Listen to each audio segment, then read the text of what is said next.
नमस्कार, मैं गौरव श्रीवास्तव और आप देख रहे हैं नेशन स्टेशन। आज मैं उत्तर प्रदेश के संविदा कर्मचारियों के आंदोलन के बारे में कुछ बात करने वाला हूं। चूँकि उत्तर प्रदेश के संविदा और आउटसोर्स कर्मचारियों ने 7 सितंबर को एक बड़ा बेड़ा उठाया है।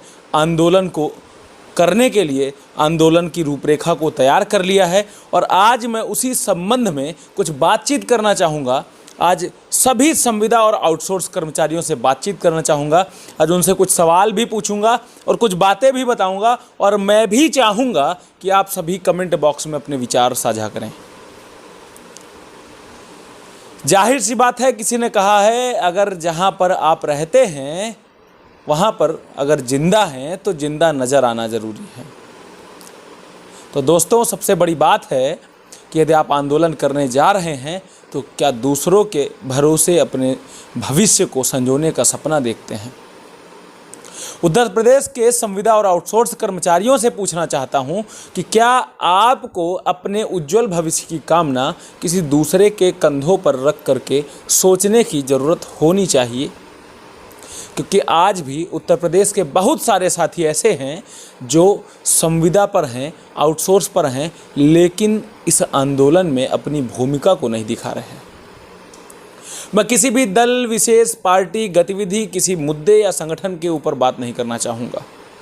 मैं सिर्फ और सिर्फ संविदा और आउटसोर्स कर्मचारियों को उनके अधिकार लेने के लिए बात करना चाहूँगा।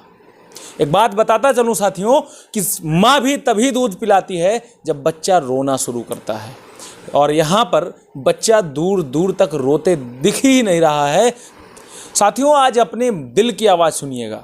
आज हमारी आवाज़, मैं सिर्फ माध्यम बनना चाहता हूँ, कहना चाहता हूँ, लेकिन आप जो करेंगे, जो सुनेंगे, वो अपने दिल की सुनेंगे। कि आपको नहीं लगता अपने भविष्य के लिए आपको स्वयं जागरूक होना चाहिए? क्या किसी संगठन के भरोसे आपको डिपेंडेंट रहना चाहिए? क्या आपको लगता है कि ऐसे किसी बैसाखी की आपको ज़रूरत है जो आपकी मझधार को नदी से पार लगा दे? क्या आप किसी दूसरे की कंधे पर बंदूक रखते हुए अपने भविष्य की जीवन नैया को पार लगाना चाहते हैं? साथियों, एक बात स्पष्ट कर दूं कि जो भी व्यक्ति अपने माँ बाप को छोड़ दें तो उसके अलावा जो भी दुनिया में संबंध हैं, व्यक्तिगत रिश्ते हैं, नाते हैं, वो सिर्फ और सिर्फ स्वार्थ की बुनियाद पर टिके हुए हैं। आपके माँ बाप ही एक ऐसे होंगे जो आपको निस्वार्थ प्यार दे सकते हैं, आपको तरक्की दे सकते हैं, और एक बाप और माँ ऐसा हो सकता है जो चाहता है कि हमारा बेटा या बेटी हमसे और आगे जाए, हमसे 10 गुना आगे जाए। लेकिन एक बात स्पष्ट कर दूं साथियों, हम जिन्हें कोसते आ रहे हैं, जिन्हें हम कहते आ रहे हैं, जिन्हें हम अपना नेता मानते हैं, यदि हम उनको कोस रहे हैं तो सबसे पहले एक बात समझ लीजिएगा कि आपको स्वयं अपने आप को गाली देना चाहिए, क्योंकि आज आप अपने भविष्य के लिए जागरूक नहीं हैं। हमने बहुत सारे साथियों को कहते हुए सुना है कि आंदोलन से कुछ नहीं हो सकता। आंदोलन बहुत सारे देखे हैं, वर्षों हो गए हमें काम करते हुए, ऐसे बहुत सारे सैकड़ों आंदोलन देखे हैं। तो साथियों, मैं आपसे ही ये सवाल पूछना चाहूँगा, आप जैसे लोगों से सवाल पूछना चाहूँगा कि उन आंदोलनों में जो आंदोलन हो चुके हैं सैकड़ों, उनमें आपकी भूमिका क्या रही? क्या आपने 10 साथियों को जागरूक करने की कोशिश की? क्या आपने अपने स्तर पर कहीं पर भी अवकाश, सामूहिक अवकाश, या फिर लोगों को जागरूक करने की कोशिश की, या फिर ऐसे धरना स्थल पर पहुँचे जहाँ पर धरना किया जा रहा था आपके भविष्य को लेकर के? साथियों, सबसे बड़ा गंभीर विषय है, हम जिनकी लड़ाई लड़ते हैं वही साथी पीछे पिछड़ जाता है, वही अपने पैर को पीछे पिछाड़ लेता है, जबकि फिर भी बहुत सही होते हैं। मैं नेताओं को फिर भी बहुत सही मानता हूं, कम से कम वो साहस तो करते हैं उन लोगों के सामने खड़े होने का जो लोग बात सुनने को तैयार नहीं होते हैं। उसके बावजूद कर्मचारियों की बुनियादी समस्याओं को लेकर के वो सामने खड़े होते हैं। साथियों, अपने ज़मीर से आज पूछने की ज़रूरत है आपको। आज आपको अपने ज़मीर से पूछना चाहिए कि आप क्या मुर्दा वास्तव में हैं, या फिर बने रहना चाहते हैं, या फिर बने हुए हैं। क्या आपको संविधान ने कोई अधिकार नहीं दिए हैं?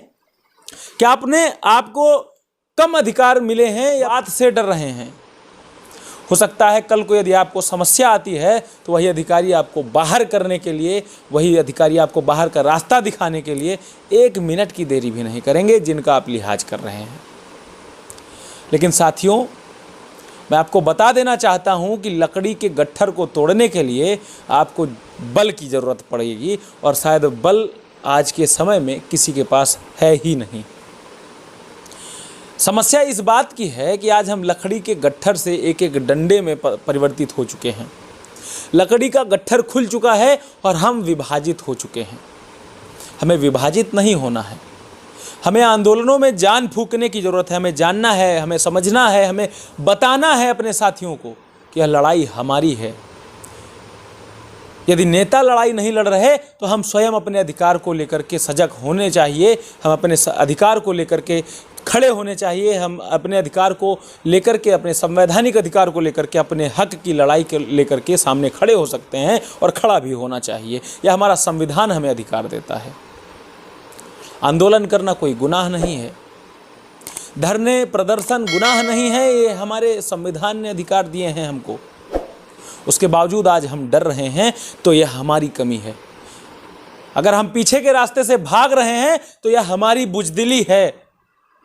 और सबसे बड़ी बात आप आज समझ लीजिएगा कि हम अपने बच्चों को, हम अपने परिवार के भविष्य को अंधेरे में झोंक रहे हैं। उसके बाद आपको बिल्कुल भी अधिकार नहीं होगा कि हम किसी को भी कोसें, चाहे वह नेता हो या फिर अधिकारी। मैंने सबसे पहले ही कहा कि यदि आप अपने भविष्य को लेकर जागरूक नहीं हैं तो फिर किसी से भी उम्मीद करना व्यर्थ है। स्पष्ट कर दूं साथियों कि जिस ओर जवानी चलती है उस ओर जमाना चलता है। और यदि आज आप युवा पीढ़ी, आज आप, चूँकि मैं युवा उन सभी लोगों को मानता हूं जो आज सरकार को सेवाएं दे रहे हैं, जो सेवा भाव से लगे हुए हैं अलग अलग विभागों में, संविदा पर, आउटसोर्सिंग पर, तो मैं उन सभी को युवा मानता हूं। और युवा यदि अपनी आवाज़ को सरकार, अधिकारी, प्रबंध तंत्र के सामने नहीं रख सकता तो ऐसे मुर्दा लोगों की कोई आवश्यकता नहीं है। और ऐसे लोग सदैव शोषण का शिकार रहते हैं, रहेंगे, यह मैं कहना चाहता हूं। साथियों, हमें कोई व्यक्तिगत लाभ नहीं है, हमें कोई व्यक्तिगत स्वार्थ नहीं है। जिन लोगों को लगता है कि वहां पर आधे घंटे, 1 घंटे पहले समझौता हो जाता है, मैं ऐसे सभी साथियों से कहना चाहूँगा, आकर के आप आइए, डेरा जमाइए, इको गार्डन में आकर के एकत्रित हो जाइए, और बात जब करने जाते हैं तो आप वहाँ पर खड़े रहिए। किसी भी गलत निर्णय को आप स्वीकार ना करिए। मैं देखता हूँ कौन माई का लाल आपके भविष्य के साथ खिलवाड़ करके चला जाता है। लेकिन आना पड़ेगा, करना पड़ेगा, सजग होना पड़ेगा। स्पष्ट तौर पर कान खोलकर सुन लीजिएगा साथियों, मुर्दा दिल्ली से बाहर निकलने की ज़रूरत है आज। यदि आज आप सजग नहीं हुए तो 5 साल फिर सो जाइएगा, और हो सकता है आपके विभाग को किसी प्राइवेट व्यवस्था के अंतर्गत दे दिया जाए तो आपके पिछवाड़े पर जो तमाचा मारा जाएगा शायद आप सोच भी नहीं सकते। समय है, समय रहते चेत जाइए। ज़्यादा कुछ नहीं कहूँगा, बस अपील करूँगा 7 सितंबर को आलमबाग के इको गार्डन में अपनी उपस्थिति दर्ज कराएं, और कोशिश यह रहेगी कि हम सरकार से जो भी ले सकते हैं, साम दाम दंड भेद, लेने की कोशिश करें। चैनल पर नए हैं तो सब्सक्राइब कर दीजिएगा और बेल आइकन को दबा लीजिएगा, शेयर कर दीजिएगा अपने सभी साथियों को यह वीडियो, जिससे उनके भी इंसानियत और उनकी भी ज़मीर को चोट लगनी चाहिए। यदि वह मर चुका है तो वह जागना चाहिए। नमस्कार, जय हिंद, जय भारत।